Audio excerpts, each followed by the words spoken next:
I'm curious about how a trafficking operation gets built, because it's not impulse, it's architectural. 1986, Wexner gives Epstein power of attorney over his entire fortune, the largest private residence in Manhattan, and access to Victoria's Secret, where Epstein told young women, "I work for the owner." That was the recruitment line. Victims testified to it, and Wexner later claimed Epstein stole $46 million and never called the police, because that's what billionaires do when someone steals from them nothing. Epstein funded a modeling agency through Jean-Luc Brunel, MC2 Model Management, offices in New York, Miami, and Tel Aviv. Brunel brought girls from Eastern Europe and South America on promises of modeling careers, some as young as 12. Virginia Gifford testified Epstein told her he'd slept with over 1,000 women Brunel brought in. Brunel left messages at Epstein's Palm Beach house saying he just did a good one, 18 years, and another saying he has a teacher for you, she is 2 times 8 years old. That's how he said 16. 1991, the Bronfman family co-founds the mega group with Wexner,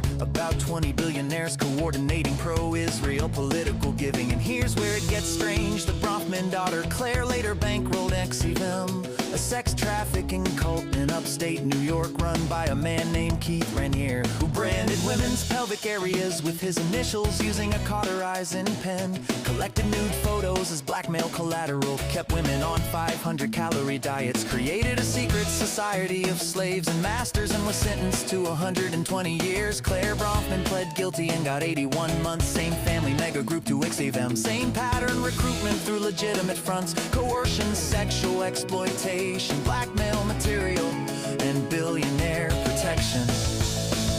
1993, Epstein buys a ranch near Los Alamos, New Mexico, and the Santa Fe Institute, where Nobel laureates gathered. He gave $6.5 million to Harvard's program for evolutionary genomics, $525,000 to MIT. After his conviction, funded a transhumanist organization, planned to use the ranch to impregnate 20 women simultaneously with his DNA to seed the human race. Wanted to freeze his head and his penis. Funded George Church, the Harvard geneticist, developing a dating app that bioethicists call eugenics. The eugenics movement didn't die, it just got rebranded and moved to a ranch next to a weapons lab.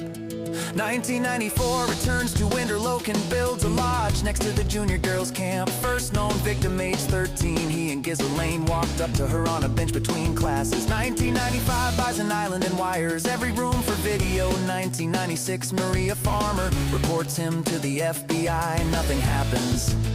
1998, the FBI gets a second complaint, nothing happens. 2000, Virginia Gifford recruited at Mar-a-Lago at age 16 by Ghislaine. That's Trump's club. Gifford testified she was trafficked to multiple powerful men, including a prince, a governor, a Harvard professor, and a modeling agent. I'm just curious how a man builds a modeling pipeline on 3 continents, a breeding ranch next to a weapons lab, an island wired for blackmail, and gets reported to the FBI twice, and nobody does anything until a mother calls the local police 5 years later.